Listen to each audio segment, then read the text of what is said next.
네, 안녕하세요. 반갑습니다. 동보는 정보 부의신호 부착입니다. 지난번에 종목 선정 꿀팁 영상 도움이 많이 되셨는지 모르겠습니다.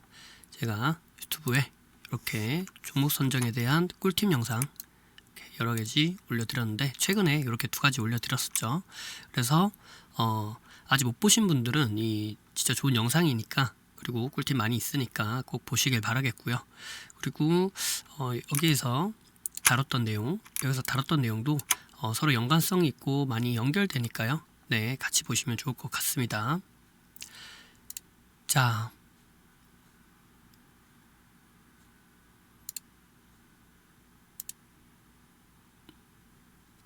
여기 나오네.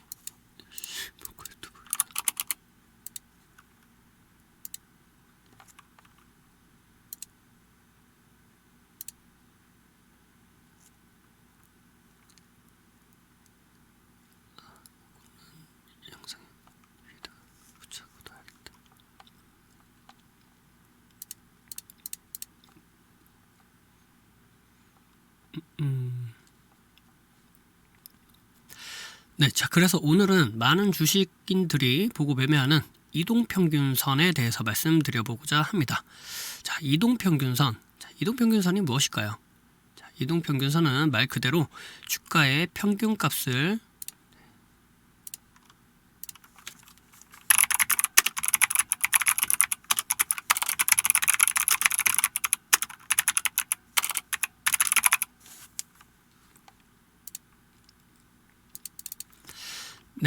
주가의 평균값을 이동하면서 선으로 나타낸 것이다. 네, 이렇게 이야기할 수 있겠습니다. 네, 그래서 보통 이제 저희들이 보고 있는 이 이동평균선은 이렇게 나오죠. 종가, 단순, 그리고 기간은 5, 10, 20, 60, 120 이렇게 기본적으로 5가지가 있습니다. 그래서 이 숫자들이 의미하는 부분은 무엇이냐? 특정 기간 내에 종가의 값을 평균적으로 내가지고 그것을 이제 각각 점으로 찍혀 있겠죠. 그러면 그 점들이 선으로 이어져서 어떤 선의 형태로 나타나게 되는 건데요. 여기에서 그 특정 기간을 말하는 겁니다. 그 특정 기간이 5냐, 10이냐, 20이냐 이렇게 나타내게 되는 것이고요. 여기서 나오는 이 숫자의 개념은 5개의 캔들 혹은 10개의 캔들 이렇게 이야기를 합니다. 하나, 둘, 셋, 넷, 5. 그러면 이 각각의 종가의 값을 다 더해서 나누기 5를 하면 여기에 그 해당 관련된 가격이 여기 찍히게 되겠죠. 그래서 요 날도 찍히고 요 날도 찍히고 이것들을 이렇게 선으로 이은 것이 결국에는 이동평균선이다. 그렇게 이야기할 수 있겠습니다. 자, 그러면 이 이동평균선이 갖고 있는 의미는 무엇일까요? 네, 그러니까 저희들이 이동평균선을 보고 매매를 한다라는 이야기를 많이 하는데요. 그럼 이 이동평균선이 어떤 의미가 있기 때문에 이 이동평균선으로 매매를 하는 걸까요? 네, 바로 이동평균선은 매수한 사람들 그리고 매도한 사람들의 심리가 부딪히는 곳이다. 이렇게 볼 수 있겠습니다. 그래서 매수한 사람들의 이 심리, 매도한 사람들의 심리가 부딪히는 곳이 결국에는 이동평균선이 되는 것이다. 이렇게 이야기할 수 있겠죠. 즉 5개의 캔들 내에 매매한 사람들의 매수 가격, 이 매수 가격의 평균을 나타내 주게 되는 겁니다. 결국 그 매매라는 것은 사는 사람이 있으면 파는 사람이 있고 파는 사람이 있으면 사는 사람이 있어야 매매라는 것이 성립이 되기 때문에 네, 그래서 산 사람, 판 사람들, 즉 이 주가를 보유하고 있는 사람의 평균적인 가격을 나타내게 되는 것이다 라고 말씀드릴 수 있겠네요. 그러면 좀 더 정밀하게 한번 이야기를 해보자면 요거는 이제 종가를 기준으로 이야기하는 거기 때문에 여기 캔들 내에서 윗꼬리들도 있고 아랫꼬리들도 있으니까 네, 그 정밀한 가격은 분명히 분명히 오차가 존재를 할 겁니다. 그러나 그 통상적으로 평균을 내보자면 이제 그렇게 볼 수 있다. 그렇게 이해를 하시면 될 것 같겠고요. 그러면 이 이평의 기능, 의미 한번 알아보도록 하겠습니다. 그 매수한 사람들의 그 매수 가격 평균을 나타내 주는 건데 그게 어떤 역할을 하는 거냐. 그래서 우리 어떻게 매매에 적용할 수 있느냐, 그게 중요한 것이겠죠. 그래서 이 이평의 가장 큰 역할 중 하나는 첫 번째는 지지 저항의 역할을 한다라는 것입니다.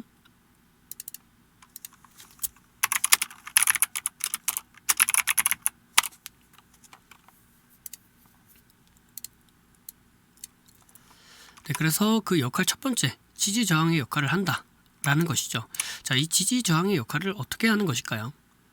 네, 지금 현재 요 이동평균선보다 주가의 위치가 더 위에 있죠. 네, 이 위에 있다는 것은 최소한 지금 이 종목은 주가가 좀 더 높게 올라갈 것이다 라고 생각하는 그 사람들의 매수 심리가 담겨 있을 가능성이 매우 높겠죠. 예, 즉 매수한 평균 가격보다 더 높게 샀다. 그러니까 이 주가가 더 높게 올라갈 것이다 라는 사람들의 매수 심리가 있기 때문에 그 평균 가격보다 더 높은 가격을 지불하면서 매수를 하였다, 이렇게 볼 수가 있겠죠. 네, 그러면 지금 산 사람들의 매수가보다 가격이 현재 높게 되어 있다 라고 하는 것은 현재 가격이 더 높다라고 하는 것은 지금 수익 중인 사람들이 많을 것이라는 그런 의미가 있습니다. 그래서 이 사람들은 현재 지금 수익 중이기 때문에 아무래도 팔아서 이익을 챙기려고 하는 차익 실현의 심리가 강해지겠죠. 그래서 여기에 차익 실현 심리가 강해지기 때문에 이런 매도 물량들이 나올 수 있다, 그렇게 볼 수 있겠죠. 그래서 이 매도의 물량이 나왔을 때 그럼 이 매도의 물량이 어디까지 떨어질 수 있겠느냐라는 관점에서 살펴보면 아까 이동평균선이 뭐라고 말씀을 드렸냐면 매수한 사람들의 평균적인 가격이 나타나 있는 곳이다 라고 말씀을 드렸죠. 즉 그래서 여기에서 이 위에서 팔면 대부분 평균적으로는 이익 중에 파는 것이 되는 거겠죠. 그러나 이 가격이 여기 이동평균선까지 내려오게 되면은 이때부터는 수익이 아니라 이때부터는 제가격 혹은 이 밑에서는 더 낮은 가격에 더 낮은 가격에 형성이 되는 것이 더 낮은 가격에 형성이 되겠죠. 그렇기 때문에 매도세가 출현해서 가격이 이동평균선까지 내려오게 되면 이제 가격이 더 높게 올라갈 것이라는 사람들의 매수 심리는 살아 있으나 매수세는 살아 있으나 이미 가격이 평단 가격까지 내려왔기 때문에 이제 더 이상 차익 실현의 심리는 줄어들게 되겠죠.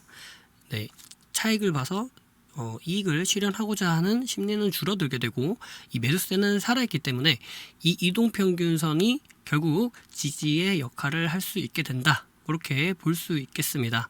네, 이 부분이 이해가 되실지 모르겠습니다. 다시 한번 설명드리자면 보통 이동평균선이라고 하면 요 해당 캔들 내에 특정 기간 내에 요 사람들의 평균적인 매수 가격이 여기에 나타나 있다.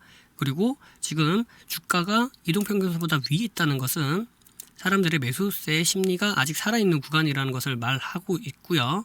그리고 매수세가 살아있는 구간 내에 여기 가격이 높게 형성되어 있기 때문에 이 사람들은 지금 현재 수익 중일 것이다. 수익 중이어서 그 수익을 확정 지으려는 차익 실현의 욕구가 강할 것이고, 그렇기 때문에 매도세가 출현할 확률이 높다, 그렇게 볼 수 있습니다. 그래서 매도세가 어디까지 내려올 수 있겠느냐 매도세가 어디까지 내려올 수 있겠느냐라고 보면 이 사람들의 평균 가격인 요 이동평균선까지 내려올 수 있겠다, 그렇게 볼 수 있는 것이죠.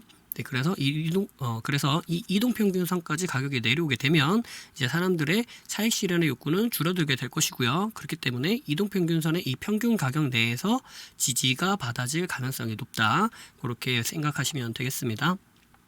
그래서 이제 이 이동평균선의 역할이 지지의 역할을 한다는 것은 알게 되었고요. 저항의 역할도 마찬가지입니다. 저항의 역할은 반대겠죠.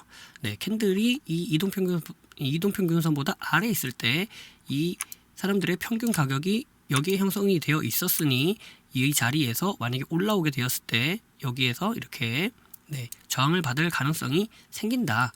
그래서 지지와 저항의 역할을 한다. 네, 이렇게 볼 수 있겠죠. 네, 그렇기 때문에 저희가 보통 대부분의 사람들이 이렇게 이야기를 하는 것이겠죠. 이동평균선에서 지지받을 때 매수를 해라.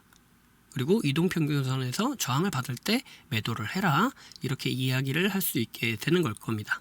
자, 그리고 요 매매 방법 같은 경우에는 이제 저희 아카데미에서 좀 더 네, 그리고 이 해당 매매 방법 같은 경우에는 저희 아카데미에서 좀 더 자세하게 다루긴 하겠습니다만, 네, 간단하게 설명을 드리자면, 요 해당 이평의 이 꼭지 부근에서 이 매수 심리가 꺾이는 이 매수 우위 구간에서 매도 우위 구간으로 바뀌게 된 이 가격대가 결국에는 특정 지지나 저항의 역할을 할 가능성이 높다. 이렇게 볼 수가 있습니다. 그래서 이렇게 보시면 이렇게 5일선이 꺾인 요 부분, 이 부분에서 네, 지지와 저항이 발생할 가능성이 있고요. 그다음에 여기 11선 이렇게 꺾이는 이런 부분에서 지지와 저항이 발생할 가능성이 있다. 네, 이 부분도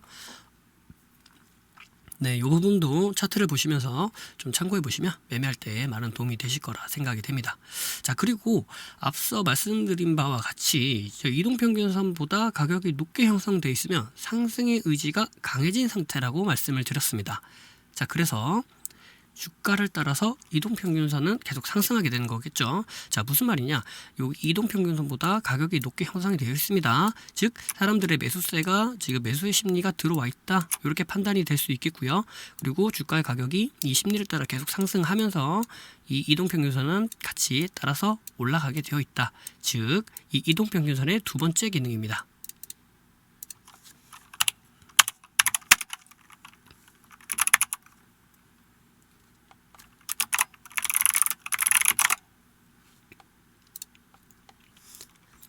네, 이 이동평균선의 두 번째 기능, 즉 추세의 역할을 한다라고 이야기를 드릴 수 있겠습니다. 이 추세의 역할이라고 하면 이 주가가 어느 쪽으로 방향을 틀고 그쪽으로 힘을 받고 있느냐, 즉 매수세가 우위가 있느냐, 매도세가 우위에 있느냐, 그 부분을 확인해 줄 수 있는 게 결국 이동평균선의 역할을 담당하고 있다. 이렇게 보시면 되겠습니다.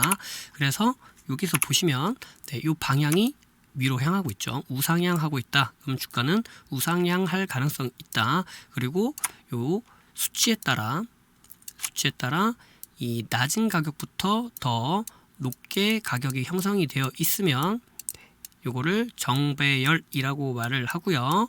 정배열인 상태에서 주가는 지속적인 상승을 보일 가능성이 높다라는 말이 나오는 겁니다.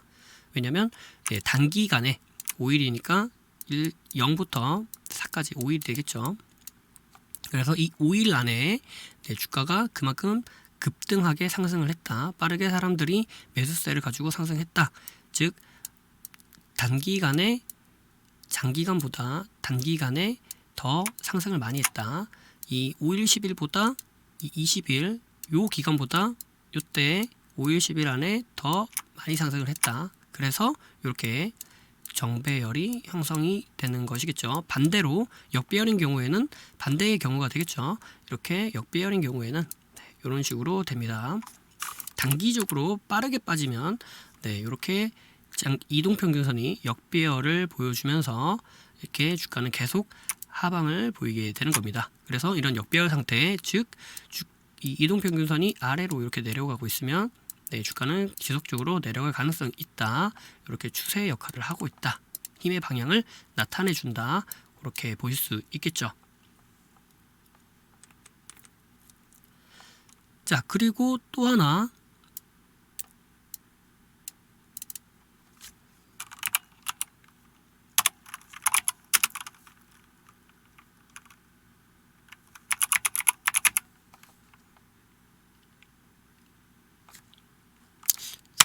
세력선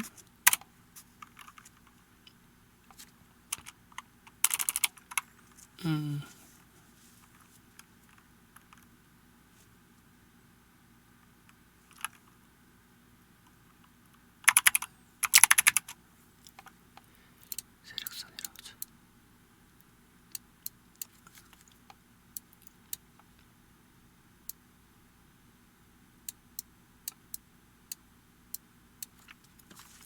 그리고 또 하나 저희가 알아볼 수 있는 것이 세력선입니다.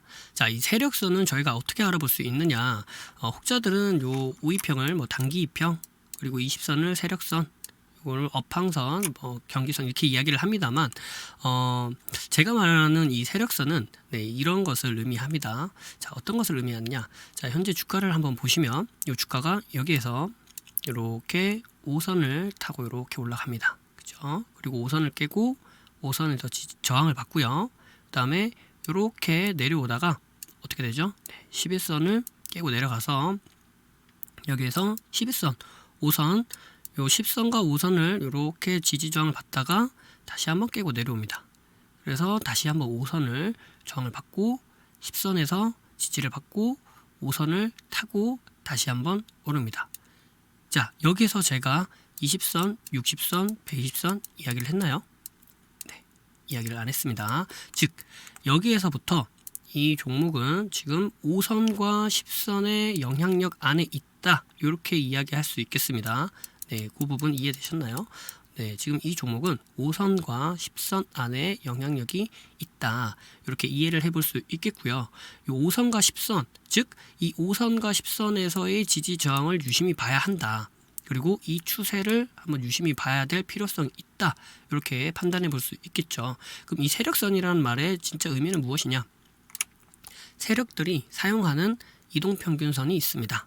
그 이동평균선이 각 종목마다 다르고, 그리고 일봉, 주봉, 월봉 혹은 분봉마다 보는 이동평균선이 다릅니다. 기본적으로는 이제 20 이동평균선을 가장 많이 본다고 이야기를 하긴 하지만, 요것도 어디까지나 기간적인 문제가 있기 때문에 지금 현재 요 대우플러스처럼 5선과 10선을 기준으로 움직이는 종목들도 있고 60선을 기준으로 움직이는 종목들도 분명 존재합니다. 즉 현재 위치에서는 지금 5선과 10선의 위치를 유심히 볼 필요가 있다라고 볼 필요가 있겠죠. 그래서 요 경우에는 5선을 타고 가다가 결국에는 10선, 5선, 10선, 요 5선과 10선의 지지와 저항이 발생하는 구간을 유심히 보면 매수하는 매수 타점이 나올 수 있다. 이렇게 볼 수가 있겠죠. 그래서 지금 이 종목은 세력이 5선과 10선을 함께 보고 있다. 이렇게 이야기해 볼 수 있겠습니다. 요거를 다른 말로 이야기해서 풀어보자면,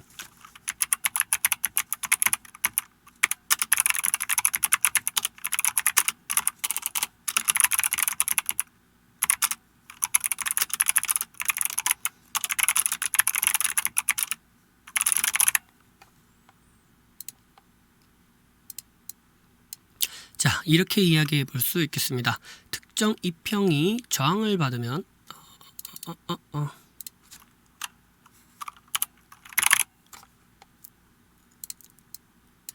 자, 이렇게 이야기를 해볼 수 있겠습니다. 특정 이평에서 저항을 받게 되면 해당 특정 이평을 돌파 지지할 때 매수 타점이 나올 수 있다. 즉 현재 요 대우 플러스 같은 경우에는 5선이나 10선이 되겠죠. 이 5선과 10선에서 지속적으로 저항을 받는 흐름이 발생하였을 때 이 해당 이평 5선과 10선을 돌파하고 지지하는 요런 자리에서 매수 타점이 나올 수 있다. 네, 요 부분입니다. 그리고 다시 한번 10선에서 지지 나오는 모습 확인해 볼 수 있죠. 네. 그리고 이 부분이 결국 세력들이 상승하고 싶다, 이제는 올리겠다 라고 하는 그 신호를 우리가 캐치할 수 있는 타이밍이기도 합니다. 그래서 다시 한번 정리해 드리면, 이동평균선은 주가의 평균값을 이동하면서 선으로 나타낸 것이다. 그래서 그 특정 기간 내에 5선, 10선, 20선, 60선, 120선, 뭐 240선, 뭐 다양한 선들이 있지만 기본적으로는 5선에서 120선까지 기본적으로 세팅이 되어 있죠. 그래서 그 해당 기간을 주가의 평균값으로 이동하면서 선으로 나타낸 것이 이동평균선이다. 그리고 이동평균선은 지지와 저항의 역할이 있고, 그 다음에 추세의 역할을 한다. 그래서 어느 쪽으로 힘을 받고 있는지 그 힘의 방향을 알 수 있다.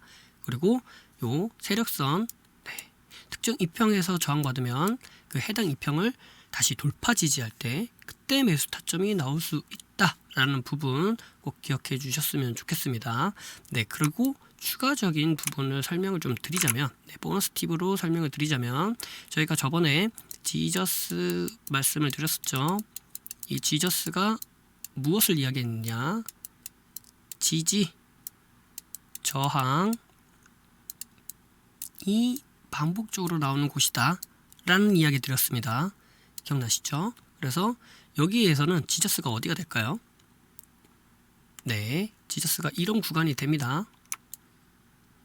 그렇죠? 이런 구간이 지저스가 되겠죠. 저항, 저항, 저항, 저항, 지지, 이런 구간이 지저스가 되겠죠. 네. 그러니까 이런 지저스가 결국 지지와 저항이 반복적으로 생겼기 때문에 제가 지저스라고 말씀을 드렸는데요. 요 이동평균선도 결국 이 지저스 매매를 할 수 있다라고 말씀을 드린 겁니다. 왜냐? 해당 특정 이평에서 저항을 받고 지지를 받고, 그쵸? 네, 10선에서 저항을 받고 그리고 지지를 받고 지저스의 역할을 이동평균선에서도 찾을 수 있다. 이 부분까지 설명을 드리도록 하겠습니다.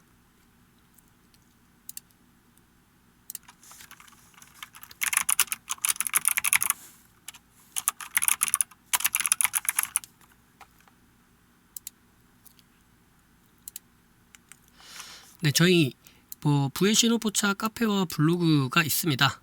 그래서 돈 되는 무료 정보 많이 올라와 있으니까요. 보시면서 많은 도움 받아 가셨으면 좋겠고요. 그리고 네, 여기 보시면 제가 이렇게 매일 상한가 종목들 올려드리면서 각 종목들 어떤 이슈로 상한가를 갔는지, 네, 이런 것들 다 남겨드리고 있습니다. 그리고 여기 영상까지 같이 함께 올려드리고 있으니까요. 보시면서 많은 도움 받아 가셨으면 좋겠고요. 그리고 저희 오프톡방도 있습니다. 오프톡방 오셔서 네, 서로 교류하시면서 서로 성장해 나가는 주식인들 되셨으면 좋겠습니다.